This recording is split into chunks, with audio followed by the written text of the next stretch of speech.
The January transfer window is open and we have £40 million to spend.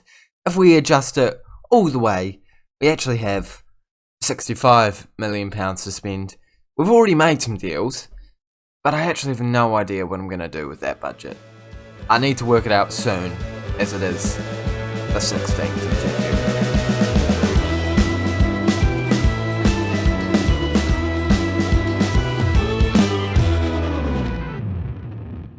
Hey guys, and welcome back to the 14th episode of the FM22 Salford in the Prem Save with me, Raxall FM, where today we are versing West Ham and Cardiff in two important Premier League games as we're sitting in 11th place. However, I think the thing that we're all focusing on in today's episode is the fact that we have some serious money to burn in the transfer window. But before we go over what we have done so far and how we have managed to get up into 11th place, please make sure you do smash the like button as well as subscribing to the Raxall FM YouTube channel so you don't miss the daily football magic content coming your way. Can we please smash 8 likes on today's video to celebrate being in the transfer window and a decent bit of success off camera?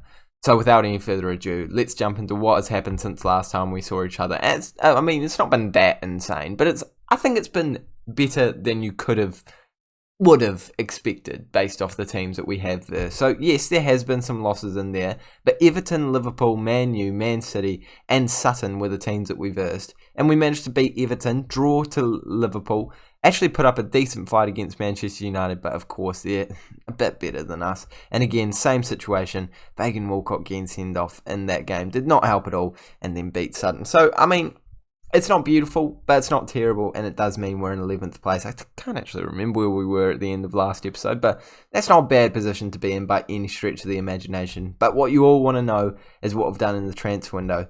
I don't believe we've signed no, we haven't signed a single player, but we've made some sales.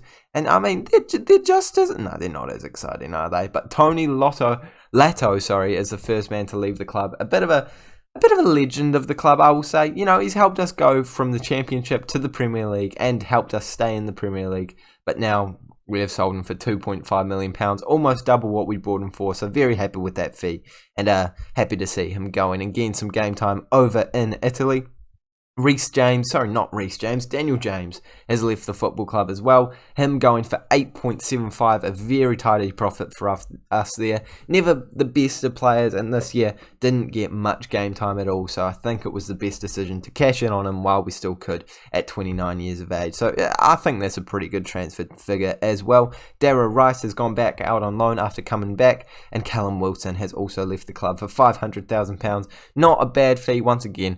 Just a player that never ended up making an appearance for us this season, and probably just needed to leave the football club. So that's where we're at this current point in time. If you can put your memory back to a while ago, we were looking to bring this man in, and we'd actually confirmed the deal to bring him in at the start of the January transfer window. However, that rule we can only sign 5 under-21s has hit us pretty bad, because he's now not joined our club, because we got an email saying he couldn't join because we'd already signed enough under 21s for the year.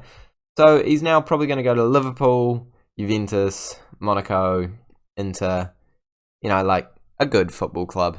I think we really did miss out on a pretty good centre back there, but it's not the worst thing to ever happen. It's just a free. It's pretty bad, but you got to look at the bright side of life. We've still got plenty of money to spend. We've still got things that we can do in the transfer window, despite the fact we can't sign any players under the age of 20, and all the people I'm looking at are under the age of 20, apart from a couple. I am trying to make some deals, but we've got to find the decent players first, and a lot of scouting has been taking place. So we'll find out soon who we're going to bring in. For now, we have to focus on the league games at hand, West Ham being our first opponent, and this is the team that we're going with for it. Moller up top, Leno Sek out on the left wing, because he has kicked up a bit of a fuss about not starting games, and to be honest, he's a pretty decent player, so I think he deserves a bit of game time. Elliott out on the right hand side, still not really being the star that I want him to be. And you know what, actually, if he's been playing this bad, I should just change his. No, I don't know why I haven't done this yet. I'm just changing his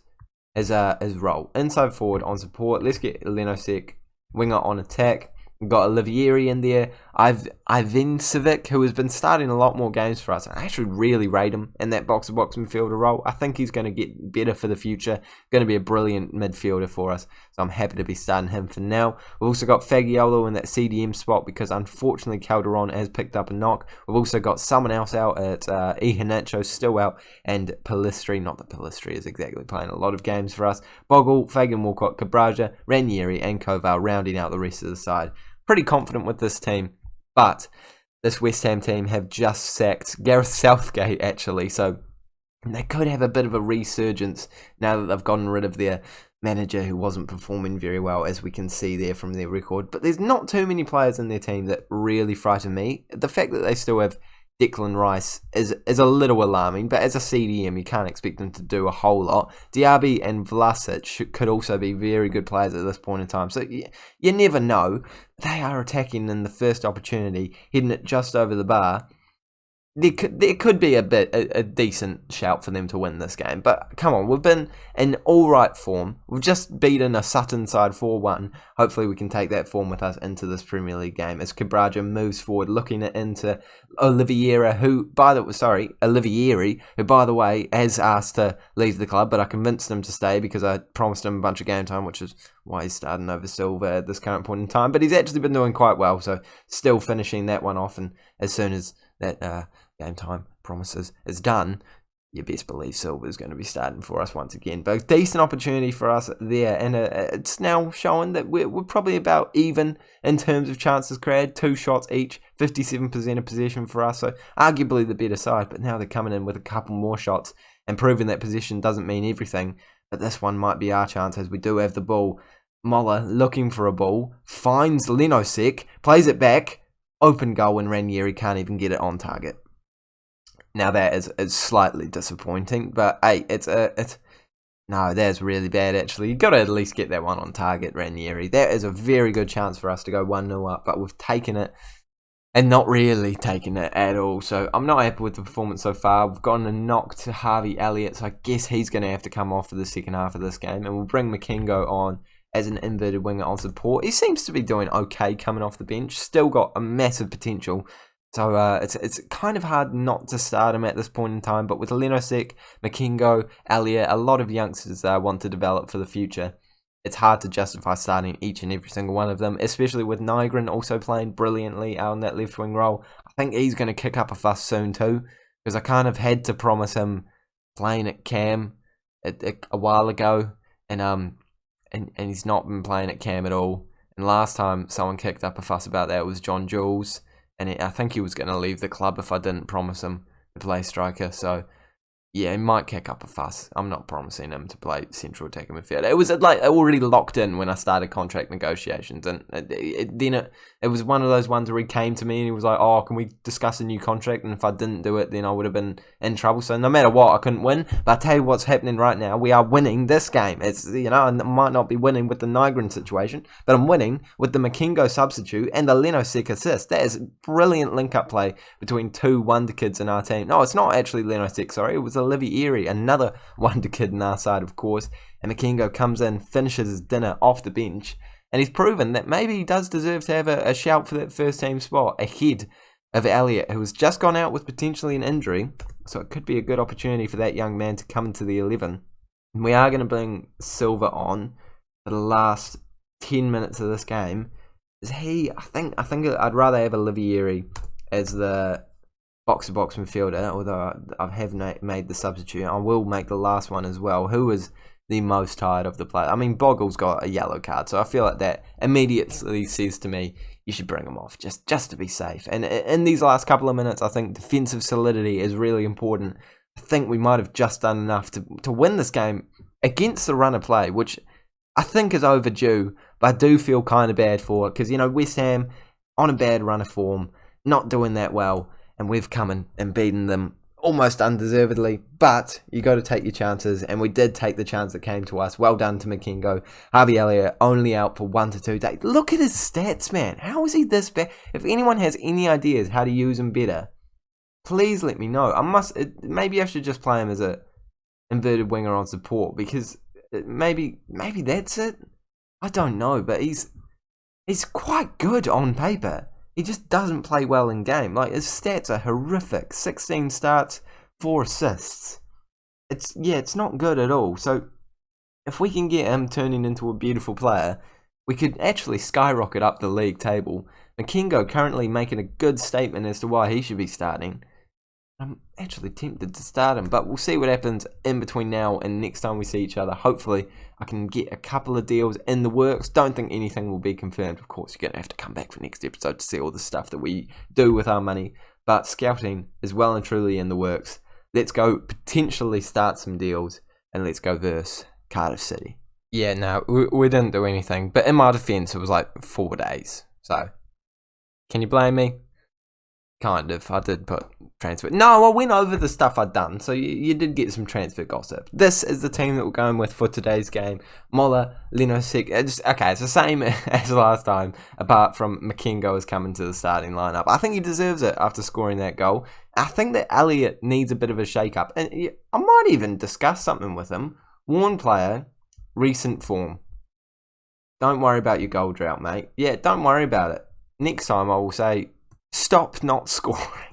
Get a wee bit more aggressive about it because I'm a bit sick of it. I've spent a lot of money on you, and you kind of suck. I don't know. Like, does he link the play together? Does he do a lot of passes before the assist or the goal? I don't think so, but he might. Cardiff up in 7th place. I've just realised actually. So I would quite like to win this game so that we could start reaching those higher places in the league table and actually start pushing for European football. I mean, this team does not scream to me European football quality. It does, however, scream to me very, very good potential quality. So I'm hoping it does become that top tier team at some point very soon. But it's a couple of years away. For now, we need to focus on beating Cardiff, which I don't think anyone's really focused on doing, as there's no opportunities coming. And that first half, absolutely unacceptable. Makengo coming into the starting lineup and now playing a 6.2, was a 6.1 just before.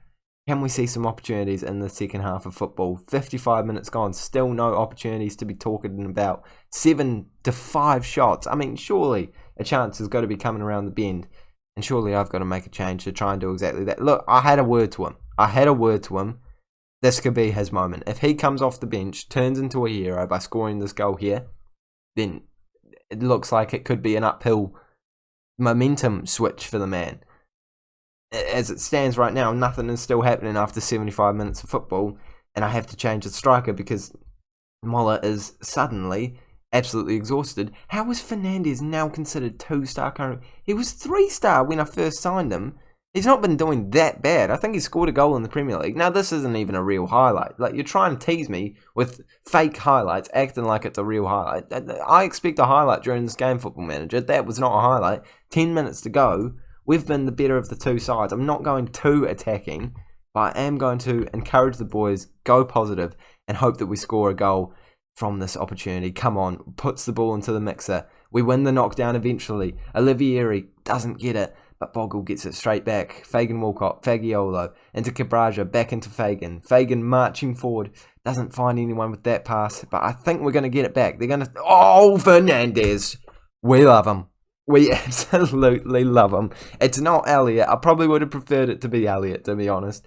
But when a goal comes to you like that, you don't care who scores it. You don't complain about it. You just take the 3 points and you stay very quiet. Yeah, it's a striker's instinct. You know, it's a poacher's goal. It's a poacher's goal. You got to be there. You got to be there to score it. And he was exactly in the right position there. Olivieri coming off for the last couple of minutes. Hopefully we can hold on to this. Now I don't want to see any more highlights, Football Manager. Thank you very much. That's all I needed to see. We're ready to go home. We're already home. And we have won the game. Let's go. It is a shambolic way to win a football match, but Fernandez will not complain, as I think he's just gotten a man of the match performance for that. It's brilliant. And that's got to give him a star. I guarantee he'll be 2.5 star. I'll bet my right arm on it. He's 2.5 star. He's 2.5 star. What did I say? It's just, it was never 2-star currently, mate. You can't tell me he was. Those stats are brilliant. And you know what? Mola has been going through a bit of a drought recently. So he could be pushing for the first team spot for the next game. Mola, when was the last time he scored? 5 games without scoring. 5 games. Now, I thought he was actually doing quite well. I genuinely did. But now I'm thinking, maybe not. Come on, let's see. When was the last time he scored? That's now... Okay, that's 5 games. Did he score in that? I don't know. I can't really tell from this graph. I think he hasn't scored for ages. No, the last time he scored was when he scored 2 goals in 1 game against Burnley. And his XG was 0.19 for that. Mate! It's probably the chances around him, actually, to be fair. If he's got an XG that low, I think we might have to go back to this system with the higher proper gegenpress, because we're actually a good football team now. I know we've just won 2 games in a row, but they've both been 1-0. They've not been convincing. We've got a good football club. Obviously, I'm not going to do that against Chelsea, but it might be worth an experiment off camera. We'll see what happens, though. But of course, we will be back for some transfers. Hopefully, we have made some incredible ones. I need to spend this money because, as we all know, for some reason on Football Manager, the transfer budget doesn't get added to. It just rolls over if you don't spend it. So let's spend it, and let's get us some good money for this season and next season. Thank you guys so much for watching this one. If you have enjoyed it, make sure to smash the like button, as well as subscribing to the Prem FM YouTube channel. And I'll see you all later.